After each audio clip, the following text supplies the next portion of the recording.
Hello, Bill. Hello, Matt. Welcome to the DMZ, everybody. So Thursday morning, we've had about 36 hours to process. And, I know how people are reacting here in our very deep blue dot in Massachusetts. But, Matt, you've never voted for Trump. But I think when he went last time, you weren't necessarily in a deep depression. You're like, okay, let's see how this goes, right? Yeah. Well, I know how this goes, Bill. This ends with you being marooned outside, literally kicked outside your house, forced to do podcasts, homeless from an encampment somewhere in Massachusetts. So that's how this ends, with the whimper. I'm supporting my dog. Maybe my dog is a secret Trumper. He's trying to interfere in our free speech. So basically, America is West Virginia. So for me, it's no different. This is my normal life. The entire country is now West Virginia. We welcome our new overlords. And just remember, I was always for you. And Bill was always the bad one. So anyway, yeah. So, not much has changed. Do you know anyone in West Virginia who voted for Harris? Or are you like the only one? No. I definitely know Harris supporters in my neighborhood, close by. But you got to realize, even in a state like West Virginia, 4 out of 10 people voted for Harris. So was it 4? That's a drubbing, right? That was more like 3 in 10 in West Virginia. Whatever it may be, there's still people. But no, look, I think the first thing we have to do is acknowledge an ass whooping. This was a thumping. I think Trump won. It looks like he's going to probably going to win all 7 swing states. Yeah. Probably going to win the popular vote. There's probably going to be unified government, meaning Republicans will also win the House. So really just a devastating loss, I think, for Democrats. Although he's the first Republican to win the popular vote since Bush in 2004. Big deal, right? It's really amazing, right? This is a guy whose campaign consisted of saying that Haitians were eating dogs and cats and talking about Arnold Palmer's penis. And yet he becomes the first Republican, as you noted, to win the popular vote in many years. So I don't know what to make of that, but welcome to the new normal, Bill. America is West Virginia. Well, you have, we're all in our different stages of grief. But you have a list. You're trying to sort it out through list making, correct? Yes. Is that bargaining? I'm not sure where that is in the grief stages. I have a list of, so I came up with 7 reasons that Dems lost. I have some additional observations, and then I have some what ifs that I thought might be fun for us to go through. Do you want to start with the 7 reasons that I think things turned out this way? Sure. You have 7, but I have 1. But you go with your 7. All right. I'm going to go in inverse order, David Letterman top 10 list style. So I'm going to start with some fairly petty reasons, and then I think we're going to end with some very fundamental, serious, and important reasons. But we'll start, nitpicking here. And I think she waited too long for those media interviews, which killed her momentum. And then once she finally did those interviews, she wasn't great at them. So again, that's my number 7. Not a deep fundamental reason she lost, but I do think it contributed. Who knows? Had she been able to keep the momentum that she had out of the gate, maybe she does a little better. What do you make of that? I don't fully buy that. I think she, it was always going to be hard to go on pure vibes from July to November. So you're going to have to pivot to the more traditional, her best run was when she wasn't doing interviews. You could argue she should have done any. She just done rallies, snubbed it all, done friendly podcast, and I leave it at that. But I just think you ride the wave for as long as you can, and then the name of the game is trying to keep making news in different ways. And I can certainly quibble about certain interviews here and there, but I think on the whole, she gave fine interviews. So picking close very strong, and Trump's interviews were generally ridiculous. So it's not like he properly subjected himself to the scrutiny of the mainstream media. He retreated mainly to conservative media silos in the podcast world. The few times he did venture out, like with the Bloomberg TV interview, like he couldn't defend himself, or the New York Economic Club gave weird rambling answers. He was never really on point or defended himself, defended the details of his plans. So I think to harp on that is, I mean, people may have double standards, and maybe we live in a world of unfair double standards. They definitely have double standards. There's no doubt about that. I think towards the Van Jones quote about she has to be flawless? I forget. He gets to be lawless. Lawless, right. So that nailed it. Okay, let's move on. You're right. That's petty. Number 6. I don't know if this is a reason Democrats lost or a symptom that they knew they were losing. But for reasons that escape me, she abandoned her message of joy and freedom and returned to democracy fascism at the end. And it occurs to me that that just didn't work anymore. Maybe it worked in 2022. Maybe it worked in 2020. I don't know. But not only did the democracy, save liberal democracy message not work, obviously, I think it also came across as sort of an example of moral superiority, ironically, like almost a highfalutin thing to be concerned about. So, but why?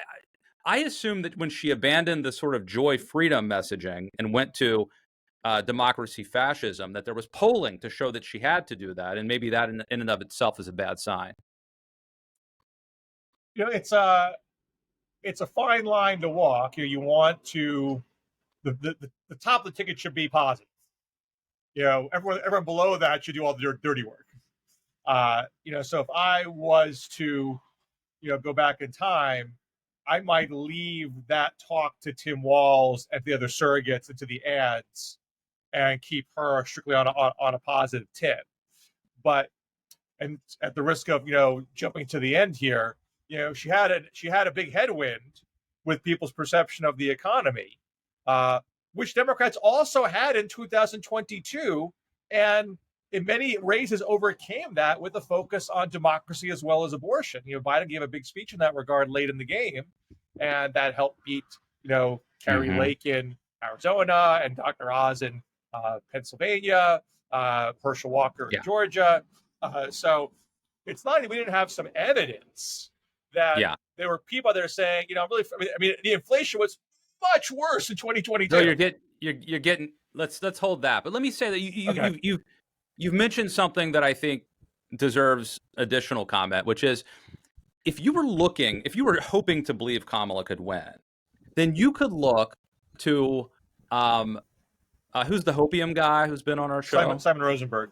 Good guy, Simon Rosenberg, who 2 or 3 election cycles in a row had been correct in predicting that Democrats would do better than polling suggested. And I think he had built up credibility, and he was a firm believer that the American public, regardless of what exit polls said or whatever, that the American public cared about the democracy message. And so I think Simon Rosenberg had developed a very good reputation of being right despite polling, sort of suggesting that he wouldn't be. And then I think the Ann Selzer poll, which caused us to do an emergency episode where you slightly revised. Is this a new reason, or are we still on the democracy? We're not on reasons yet. Okay. But you've triggered this thought. My only point here is if you were looking to believe that Kamala could win, there were voices who had been credible in the past in these recent election cycles that would lead you to maybe trust them and hope that they were right once again. Yeah, I mean, I don't want to put not to be disrespectful to Simon Rosenberg, but you know, he was doing a thing where like he was going to give the Democratic positive argument all the time. So I wouldn't necessarily base my analysis on what he was offering. But I do. Wait, so you think he was? You think that was like either a shtick or a marketing? Like I'm going to be the hopium guy as opposed to. I mean, it's literally the name of his newsletter, the Hopium Chronicles. I mean, that is the product. So he professionally could never give you the counter argument. You went there for the one side argument. But well, he was whether it was spin or sincere, he was very good at buttressing his opinions with data. But I will say, to your point, Bill, he was a long supporter of Joe Biden long after it was clear that Biden couldn't win, and so that I think that's a strike against him. But so I think it's sort of a common sense. I mean, at some point you go beyond data, go with your gut. It's not a crazy conclusion for a politician or campaign operative to make that, hey, people who worked for Trump say he's a fascist. That's a pretty powerful argument. Let's talk about that. That perhaps could be a nuclear weapon that could obliterate any other headwinds that are in our way. You got to play that card. Now, maybe when Harris was asked the question at the CNN town hall that she did, again, here's a pretty high profile interview that she did, which I think, she didn't really have any missteps in late in the game. But when she was asked, do you think he's a fascist? She said, yes, I do. Mm-hmm. I wonder, that was sort of like refreshingly straightforward, no hemming and hawing. But I might have said, I wasn't saying that. John Kelly said that.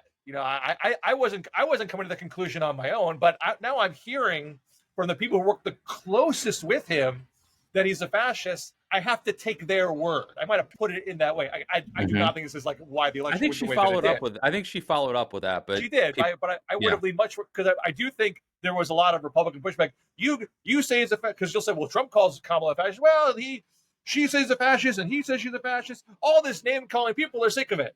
It was much easier to both sides it when it's put that way. I think it's hard to both sides if you were really strict and consistent, saying we weren't saying this, we weren't using this language, but now the people closest to him are. We have to take that seriously. Look, on one hand, this is literally the first presidential election since the January 6th insurrection. So you might be led to believe, if you were like from outer space and you showed up, you might think, well, the first presidential election since the January 6th Capitol riot, there's gonna be paybacks. On the other hand, it's time flies, and there's we have short attention spans these days, and there've been other elections, off-year elections, midterm elections. This has been litigated. I think Republicans have paid an electoral price in the past for that, and people move on. I think sadly, but people move on. And I think it's been talked about so much that people are sick of it. And I do, to what I said earlier, I do believe that there is a sense of moral superiority where at some point, a lot of Americans, and certainly MAGA supporters, but a lot of Americans started to feel like they're calling us deplorable. And that's an amazing act of, prestidigitation? Is that how it's pronounced, that Donald Trump did? But anyway, it is what it is. Let's go to number 5. Now I think we're starting to get into more substantive arguments, more substantive reasons Democrats lost. 5 is her 2019 radicalism. There was this GOP ad, you probably saw it, about Harris's endorsement of taxpayer-funded gender transition surgery for migrant detainees and prisoners. I think that did hurt her. And look, I think she ran a pretty good campaign this time around, all things considered. I know that's a controversial statement. A lot of people think she ran a horrible campaign. I think she ran a pretty good campaign, but you just can't get past the 2019 stuff. I think some of her fate was sealed based on that, the things that she said when she was trying, during this very woke era, trying to become the Democratic nominee in 2019. I think it didn't help.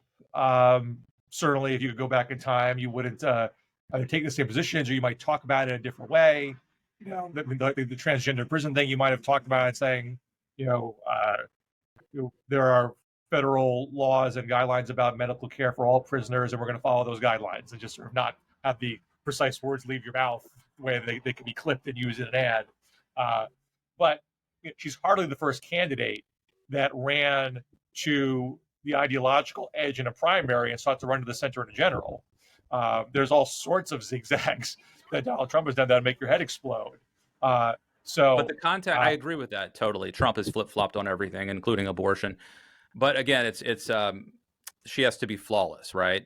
And I do think that almost every Democratic candidate in 2020 made a big mistake, and I wrote about this at the time, that they thought that they could go pretty hard left, not that they needed to win the primary, and that it wouldn't cause a problem in the general.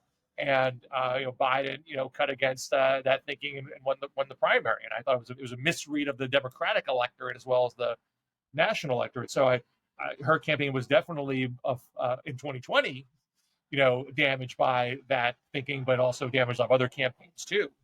And I do think it was somewhat of a drag in this campaign, but I wouldn't say it was the primary reason. Agree. I do think that part of the context here, the backdrop of this, is that a lot of average Americans, a lot of Americans, including Hispanic men, particularly African American men, um, are there's a backlash against wokeism and against leftism, progressivism, and I think that so this was a bad political environment for those 2019 comments to reemerge. Well, you certainly see some evidence of that with younger men. We did see in the exit poll data, in the overall gender gap data, uh, Harris did a little worse with men compared to Joe Biden, and a little worse with women compared to Joe Biden. And so you were left with she won women by 10 and lost men by 10 in the exit poll. And some people use different sources of data for 2020. I used Catalyst, which is better than exit poll. And some people use Pew, which is also better than exit poll. But I've been using Catalyst. And Catalyst, Biden won women by 11 and lost men by 6. So that gives you a 17-point gender gap. Just subtract the difference in the margins, but with a 5-point tilt towards Biden, 5-point better margin women versus men. With Harris and Trump, you have a 20-point gender gap, 10 plus 10, but 0 tilt. So even though you get a few more women in the electorate than men, you want a bigger tilt to win nationally. And those numbers actually might be adjusted, considering that Trump's looking to win the popular vote overall.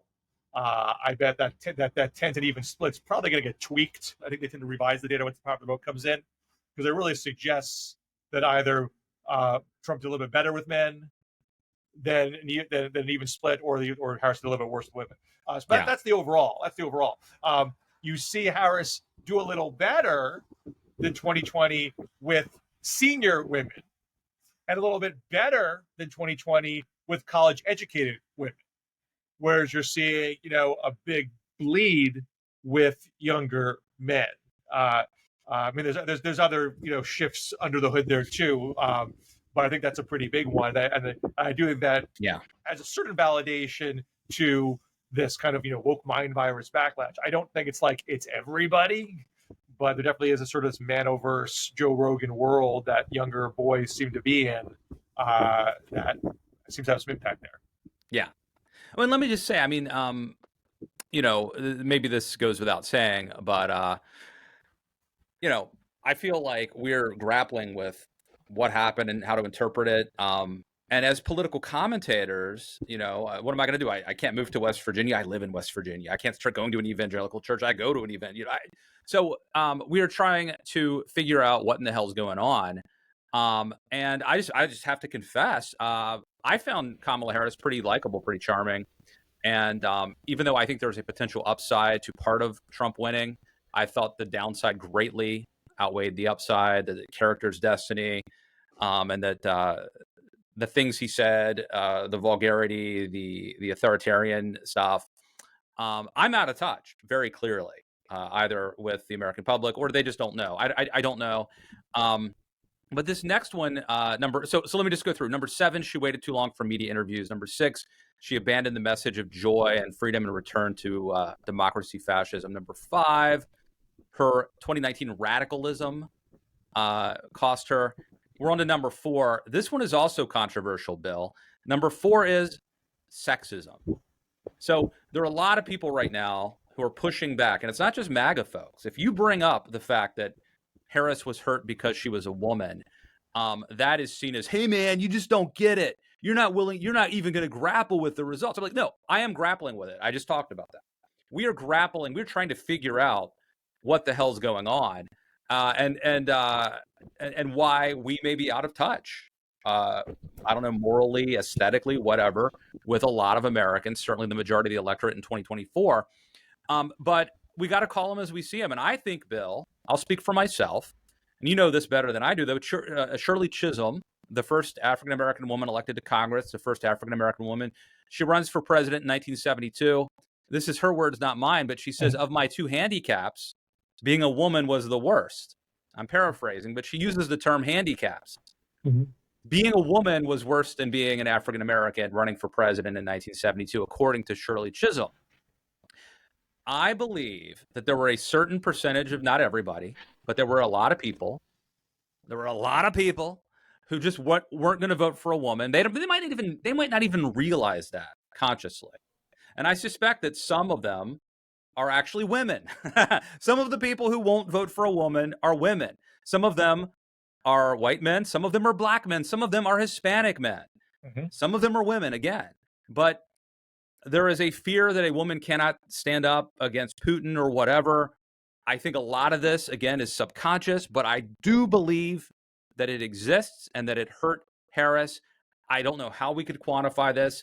The best evidence I have is anecdotal, which came from a Sarah Longwell focus group that I listened to maybe 6 months ago, where she was interviewing voters, including women, who were saying, this is way before Kamala Harris was the nominee, who were saying that they couldn't vote for a woman for president. Clearly, they're okay with a senator. They're okay with a governor.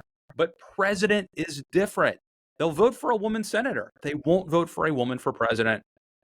I know this opens me up to attacks. Hey, man, you don't get it. You're not going to. No, this is one of 7 reasons. I'm not saying it's the only reason. It's one of 7. Bill, what do you think? I mean, I think we have these amount of objective data we can look at here. We're 0 for 2. What's that? We're 0 for 2. Well, right. And in both those cases, look, I mean, you look at the gender gaps over the last 50 years. You know, they got wider after 1980, but the biggest ones are almost all in the Donald Trump era, and again, still pretty wide with Biden. I'm sorry, I think I said he won women by 11. Theoretically, a gender gap could help Harris or a female candidate. Potentially, yeah. But it seems to me that was the case with Biden. I misspoke before. He won women by 13, not 11 in Catalyst. So you had a 19-point gender gap, but with a 7-point tilt to Biden. With Harris, you have a 20-point gender gap, but doing 4 points worse with men and losing 3 points with women. And with Hillary, it was her winning women by 13 and losing men by 11. So you're having double-digit losses with men with the 2 female candidates that Biden was able to do better with, and Harris doing a little bit worse than both of them when it comes to women. Now, the only other times when you have times when Democrats did double-digit losses with men, and that was Gore and Kerry, but they were sort of weaker overall. Well, in the case, actually, Gore is kind of similar. Gore wasn't even split, but that's a pretty wide gender gap that year. It's the only other gender gap that's more 20 or more outside of the Trump era is Gore Bush. And there was definitely a lot of kind of macho Texan Bush, Gore and a feet liberal stuff going on there. So I think there's that data. We have anecdotal data where we've heard people literally say, either firsthand or secondhand to reporters, women are too emotional. I'm not sure women can be a commander in chief. We've heard that stuff, and we have, I think, just the media treatment. I mean, back to the Van Jones thing. The media standards put on her were not the same as the standards put on Trump, and the fact that the simplest, I mean, something that all politicians do, don't answer a question perfectly directly, you dance around an uncomfortable question, not give complete detail. This is the kind of stuff where she gave the complete detail. Mm-hmm. She might get treated by like a Hillary Clinton or Elizabeth Warren saying, oh, all your plans, all this nerdy wonk stuff, why can't you speak like a regular person? She actually does a much better job speaking like a regular person, and then she gets hit for not having enough detail. So it's that kind of, it's never good enough, which clearly that standard doesn't get applied to Trump whenever he does anything. This brings me to number 3. At a time when there's great resentment toward elites, Harris comes across as a politician. Bill, I think this helps explain why you and I liked Harris, not just philosophically, but that we liked her style aesthetically. We like politicians. Now, I think there are politicians that are cringy, that are too scripted and all that. And Harris used to be that person. I actually think she got a lot better. And I actually came to find her charming in this election, much to my surprise. But nevertheless, compared to Trump, who says crazy stuff, she came across as a politician. And I think just like Democrats should not nominate a woman anytime soon, I think maybe maybe the first woman will be a Republican, right? First woman president might have to be a Republican. Like, I think Democrats probably cannot and will not nominate a woman. Maybe they should nominate someone who's not a politician, because I do think we certainly now, and presumably in 4 years will be the same, but you never know. But we're in this different culture where politicians are out. And I don't just mean the overly scripted, pointy head elite, but just any politician, anyone who's a politician, I don't think can compete against someone who talks regular, like a normal person. And so maybe it's idiocracy all the way down. But what do you make of that?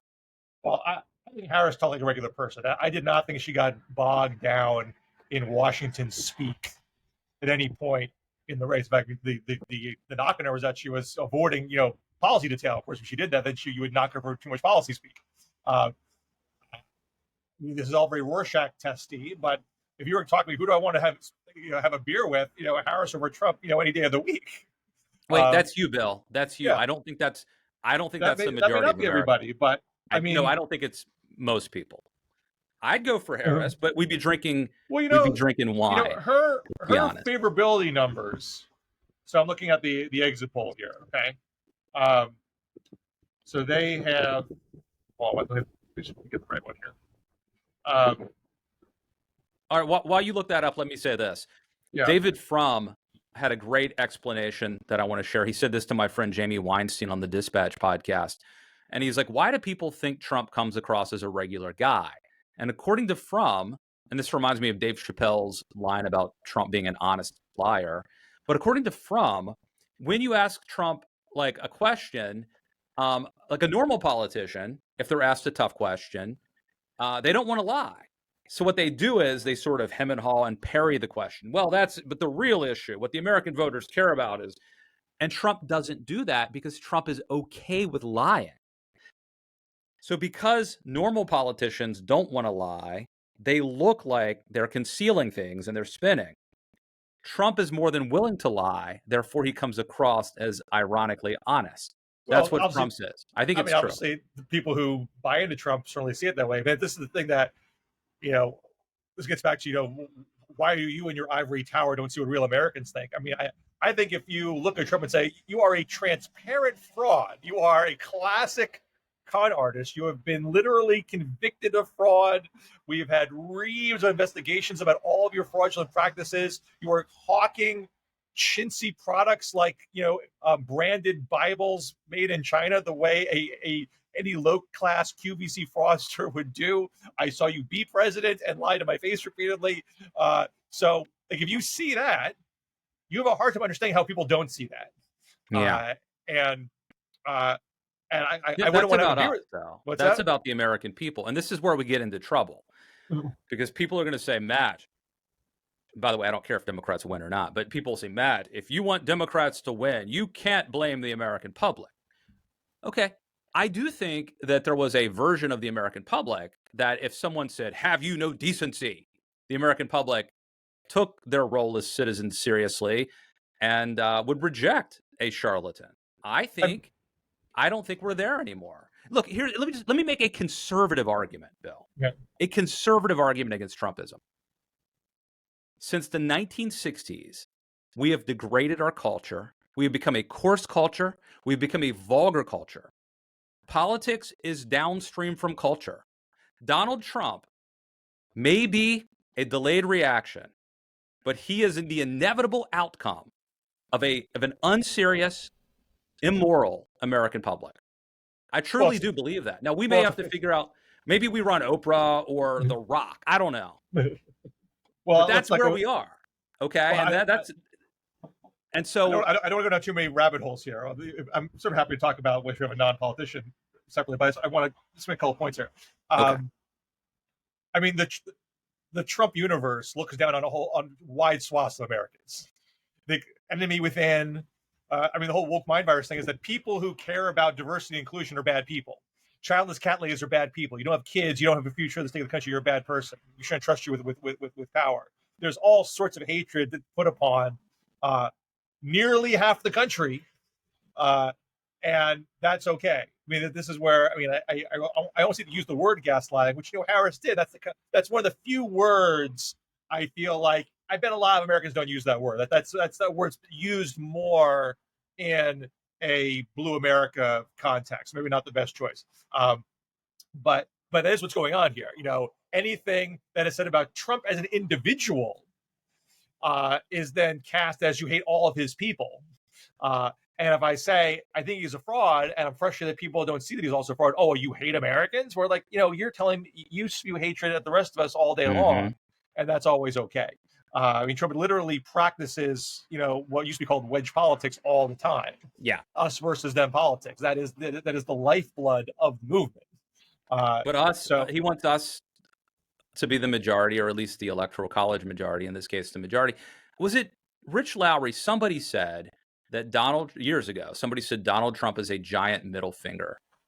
And I think that is so true. I was thinking, Bill, and this does not account for, there are a lot of people who voted for Trump, obviously, a majority of Americans, and they represent many different motives and reasons. But I was thinking, for me personally, what is the scenario where I would be a Trump voter? And I think it would be, because my life could have gone very differently. I graduate college, I'm working at a fast food restaurant, and I ended up volunteering on a political campaign, and that kind of set the course of my life. But it was pretty touch and go there. My dad was a prison guard for 30 years. The best job I could get was working at a fast food restaurant after college. And there was a scenario where I end up at a trailer park or just living with my mom in Pennsylvania. And I think I'd be pissed off. And I think I'd look at people like Kamala Harris as the fortunate, the people, they're the elites. I might look at Donald Trump and say, you're a billionaire trying to exploit me for your political gain. It doesn't, for whatever reason, he's the middle finger. He's you. I have to be honest, and I don't understand the psychology of this. What you just explained, Bill, is perfectly logical, perfectly rational. But for some reason, if I'm being honest, if that had happened to me, I imagine he would be my retribution. Look, would it do me any good? No. I would be a victim, and I would be embracing my victimhood. But he would be my retribution. And I'm not saying that's why every Trump voter voted for him, because it's certainly not clear, but that is the scenario where I would have been a Trump voter. So I just want to go back to where we initially started with this part, which is just likability. So in the exit poll, they asked, do you have a favorable opinion of Harris and Trump? So only Harris favorable, 44. Only Trump favorable, 43. Both Harris and Trump 2, neither 8. So on favorability, they're both basically the same, actually a slight edge towards Harris. So there's plenty of people out there that find her, this is not the Hillary issue. Hillary had worse favorables. Yeah. So another reason why I thought she might win. Right. Hillary almost won. Kamala was better than Hillary. Which is why I think you have a better argument about the sexism here. It's like, well, I like her. She seems like a perfectly nice person. She doesn't get me as angry as other politicians I've seen. She comes across like a regular human being in a lot of interviews. But there's a little bit of politician-y thing there. And I just don't know about a woman as president. But again, I don't think any of this is like. I would probably put sexism as number 2 on my list, but not number 1. Okay, so we've gone through 5 reasons why I think Democrats did not win. We've got 2 more. I think these 2 are the most important. And number 2 is Biden and Biden's record. Joe Biden should not have run. Just 37% of Americans approved of his job as president. Meanwhile, Harris failed to separate herself from his presidency. She was tagged as the incumbent. She was She became the incumbent, not the quote change candidate. As you know, independents and undecideds tend to break against the incumbent. And look, Bill, I wrote a lot in 2021 about inflation, crime, the border, Afghanistan. I really feel like a lot of the 2024 election results, the problems began in 2021. The Joe Biden's out of the gate, thinks he's going to be LBJ, thinks he's going to be FDR, signs this huge spending bill, which I don't think caused inflation, but it certainly contributed to it. He signs these executive orders on the border. Harris, then, and here's, I think Harris is actually a nice person. I really do. I've heard stories where she's mean to her staff, but I think she's deep down a fundamentally good, nice, loyal person. And so she couldn't throw Biden under the bus, but I think she had to. In hindsight, when she goes on The View and they ask her, how are you going to be different? And she does not have an answer. I think a more cutthroat, ambitious politician throws him under the bus. What do you make of it? I mean, she was cutthroat enough to throw him under the bus in the 2020 debates. It's not like she doesn't have that side. It's just a hard place to be when you're vice president. Look, the View answer should have gone better, as I think we talked about. I mean, I literally believe I changed that answer when I posted on Twitter. No, I think immediately that she had an available answer about a Republican in the cabinet. She said so on the show 20 minutes later. And Bill, I think you changed her answer, and I still don't think it was a great answer. Well, if she said it right away, it would be different. If that was the answer out of the box, your answer was, "I'll be different than Biden because I'll put a Republican in my cabinet." If she said that, I mean, you could have built on that. She could have said, "I think we, started the administration on the wrong foot. It took us too long to get the infrastructure bill done. If we had a Republican on our team and had more opinions and feedback in making our policies from the get-go, I think we would have a smoother beginning to our administration." And that's why I want to start. In my I think she had to be tougher. I think she had to go after Biden. And I think she had to be if she was going to win, in hindsight, I think she had to give up the whole, I was the vice president, I own this part of this agenda. And she had to really go after Biden in a way that would have obviously, been it's full hindsight, you might roll the dice on that, but there's obviously downside risk to that too. You potentially cause a lot of base dissension, have a lot of news cycles about intra-party bloodletting, which she was able to keep that party unified all the way through. It was pretty leak free. She didn't have much base bleed. You look at the exit poll data. She was softer with moderates than with liberals. You can also look through a little bit, on the Gaza stuff, with Dearborn, Michigan, but that was not the margin of victory in Michigan. So I think on the whole, she maintained that. So to your point, she was soft with the moderates. She won moderates, but not by as much as Biden did. And you could argue, well, that called for a bigger break with Biden, but there was a risk that you would cause a problem with the base if you did that, and might have been zero sum. So I don't think it's a simple call. I would say that one answer could have been better, and she could have been just a little bit more precise with future answers to that question. We didn't do enough on housing. That's why I want to do this big housing program. We didn't do enough on constraining prices. That's why I want to have this price gouging bill. She could have been a little more pointed about it, but I still think the bigger headwind probably gets to number one, right, is the inflation itself. Right. So number one is related to number two. And I think, you tell me, Bill, but I think number one is 80% of the ball game, right? It's not 100%. I got 7 reasons, but I think 80% of it is number one, inflation. It turns out other economic indicators, including a 4.1% unemployment rate, Bill, doesn't matter at all. Inflation is death. And I was reminded today when I went back and looked up the warnings that I made about inflation, that Joe Biden didn't even acknowledge that there was inflation or that it was a problem. And I think that is also part of the problem. But fundamentally, inflation is devastating. You can say the economy is great. In many ways, it's a good economy.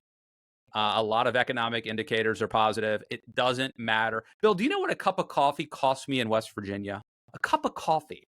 We're Well, from over where? $4 From where? at a good coffee. Amy and Alex's, or Joe and Jones, or Gazelles in downtown Charlestown, whatever. We're talking West Virginia, $4 for a cup of, it's gourmet coffee, but it's still just regular coffee though. I mean, just like a cup of black coffee, medium. You're over $4 in West Virginia, Bill. I'm sure we'll fix that problem. Is a good tariff on imported coffee beans. That will definitely that should help, right? Bring that price down. Yeah. But look, I think this is mainly about inflation. I don't know if I'd put a percentage on it, but I would just say if we didn't have a perception of an inflation problem, this is a whole different race. Like that this is why you have. I mean, the popular vote number may shift still as the California votes come in, but as of last night, you're talking a 7.8 margin shift from 2020 to 2024. Then it's pretty much across the board nationwide. There's state variations, but there's generally almost every state got redder than before. And that to me is widespread frustration with the economy. And look, I was making the opposite argument all year, so I'm not trying to pat myself on the back in any stretch. But we don't have another example in the last 100 years when GDP is strong, unemployment is low, real disposable income. So real disposable income is the money you have in your pocket after taxes, accounting for inflation. That number is up 9% over the past 2+ years. And that's a faster rate of growth. I mean, so for Trump, before the pandemic, 3-year period, it was about 8.5%. Obama for his 4-year period, about 8.5%. So 9% over a two-year in a couple months, it's pretty darn good. And I was looking at the example of 1984, where you had a bona fide recession in the first part of Reagan's term. You had high inflation that covered that period, carryover from Carter and Ford Nixon. And by 1984, the GDP comes back, unemployment has come down some, but still kind of high. Mortgage rates, I mean, inflation came way down, but mortgage rates were double digits in 1984. But you have a Morning in America ad campaign that's literally saying it's easier to buy a house now, that people can get married with the comfort knowing they can afford to buy a house. Mm-hmm. So you're taking a trajectory in your favor, but really putting some extra mustard on that goes kind of beyond what the numbers actually say, but people feel better. Now the one difference there than now is that they came out of a recession. So the economic growth maybe even feels like more of a jolt of positivity than you had back then. But we came out of a pandemic, which this goes to your number 2 argument. I think if you had a replacement level president, normal president of I don't want to be ageist about it, but it's not just about the number, but just someone who had maintained basic cognitive abilities and communication skills. Yeah. Biden couldn't sell his successes. Yeah. So they became failures. But to put an extra sort of substantive point on this goes beyond the communication skills. The decision to initially wave off inflation was a terrible decision. Yeah. So that was his instinct on everything, Bill. He did that to every single problem, whether it's the border or crime or inflation or Afghanistan. Every time their instinct was, there's no problem. Well, look, Donald Trump does that all the time. So okay, the rules do not apply to other politicians. Do it too. There are times when that is the right play, but inflation is not one of them. Especially, if you wave it off publicly and then you fix it in a month, then fine. But the problem is inflation can be a very difficult thing to fix and can take some time. And from a technical standpoint, maybe it was transitory, but still takes some time to transition. And when the transition period is over, the prices are still elevated from where they are before. So to be that dismissive about it is very, very dangerous. And on top of all of that, you have an American Rescue Plan Act that preceded the inflation spike, which was done in a partisan way and was a massive amount of spending. Now, there is an argument that it's not ARPA's fault. We had inflation worldwide because of pandemic-related supply chain problems. There is a counter argument that, ARPA may be like jacked up a little bit up front, but it was still good for the economy overall, and that spending ended and inflation came down afterwards. So in the big picture, it was all okay, but it was a little tough up front. Regardless of the economic debate about it, if I was running the show, and I said so at the time, you could have done a bipartisan pandemic relief bill. There was an offer made by Susan Collins. I'm not just being hypothetical. She put an offer on the table. Democrats just thought it was stingy because they had bought into a narrative that Obama went too small with his Recovery Act, which I think is also a warped perspective, though I do understand that the desire for a bigger stimulus and the long recovery. The problem for Democrats is Republicans had just passed a huge COVID relief bill a month earlier. Well, that's right. They did. But if you want to do a little bit more, I mean, everything that Trump passed on the pandemic was bipartisan. He ended up taking excess credit for the checks. And then I heard Kamala, I'm sorry to go on a digression. I heard Kamala on the Club Shay podcast just last week having to say, Trump didn't personally send you those checks. There's a Democratic-led Congress that passed those bills. People think because Trump put his name on the checks, right? Yeah, right. And Biden wouldn't do that. And people think Trump sent them money. They really do. I've heard that anecdotally in the press accounts, including Harris is getting that in the data because she felt compelled to correct the point. Obviously, too little, too late. That aside, if you had an ARPA bill that was smaller, but was bipartisan, and the inflation still happened anyway because it was happening worldwide, it would at least be harder for Republicans to say, this is all your fault, Joe Biden, because you say, hey, we're doing this together. We were doing pandemic relief together last year and this year. And they can layer on top of that. This is what Ronald Reagan and George H.W. Bush and the Republicans generally were blaming Jimmy Carter for the bad economy for a decade. You never forgot that the last bad economy was Jimmy Carter's fault, even though there was a recession on Ronald Reagan's watch. Everything is Jimmy Carter's fault. You never forgot it. And that Biden, the Democrats, did not do that with Donald Trump in 2021. They just wanted him out. Maybe they thought he was not going to come back, or they just thought it was obvious, or they just had their hands were full. They didn't, when that inflation first kicked up, instead of waving up, be like, this Trump inflation is killing us. Trump mishandled the pandemic, and the place has been throttled, and the supply chains are a problem. I just got here a few months ago. This is all Trump's fault, and by God darn it, we're going to take care of this inflation. That would have been a better way to handle it. And then you could say, once it improved, I had a plan for inflation, and that's why it got better. I solved this mess that Donald Trump gave me. And so if we were in that place, so since we were not in that place, and there is this perception, even though inflation has gone way down in the past 2 years, there's still hangover from that. There's still elevated prices. And Kamala walked into a situation where the perception was this was Biden's fault. She can't play that. She can't play the Trump's fault card. It's already baked into people's perceptions. And so she's stuck saying, I know prices are high. Here's my price gouging plan, which is the best you can do at that moment. But it's obviously far from ideal. And I think it's where we are today. Indeed. And I think we thought that inflation would hurt them, but it might be offset by the fact that the other economic indicators are good. And then there would be the abortion issue, which would drive people to the polls. It turns out, Bill, and I know we're up against it, so I don't want to drag on too long, but just some quick observations before we go. I think that in general, the abortion issue is great at driving people to the polls to vote on ballot issues about abortion. It doesn't tend to matter as it pertains to individual politicians. I also think we were wrong about the get out the vote. We thought that the fact that Harris had a organized get out the vote effort would help her. And this is my big issue. Can I jump in on this? Well, let me just finish by saying, okay.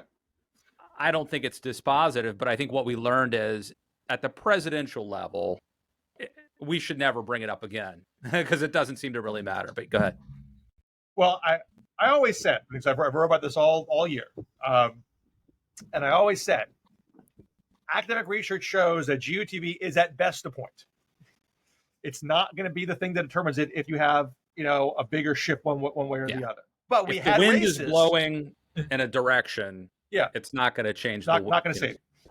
But we had cases where in 2020 and 2016 where races were determined by less than a percentage point, and so it'd be very foolish to do a sloppy job with your GOTV. Now, if you look at, again, the numbers aren't finalized because still some votes trickling in, particularly in California. But if you look at the margin shifts, state by state, again, right now we're looking at a 7.8 shift nationally. The shifts in the swing states were mostly much smaller. Now, again, at best, I'm going to give you a point on GOTV. So I'm not going to. So the fact that, that Pennsylvania, well, the smallest one was Wisconsin. They had a 1.5 margin shift. North Carolina's a 2.1. Georgia's 2.4. Pennsylvania's a 3.1. So that's not all GOTV. Just the mere fact there's just more campaign there, more advertising there. That's got stuff to do with it also. But that does at least give me, I think, some evidence that they did have a good GOTV. Harris did have a better GOTV campaign. This is not a case of the battleground states being skewed towards the Republican. This is not an electoral college skewed towards the Republican. This is Democrats punching above their weight.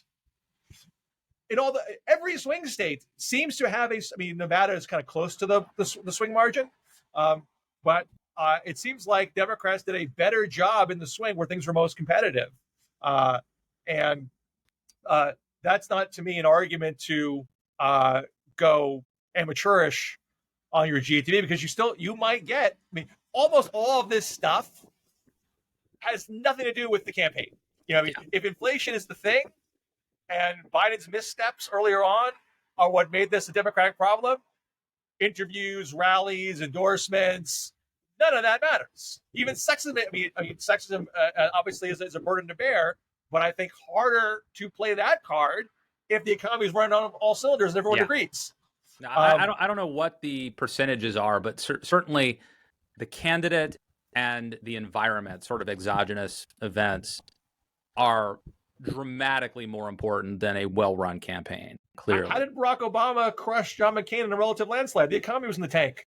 Yeah, so that made it a whole lot easier to do.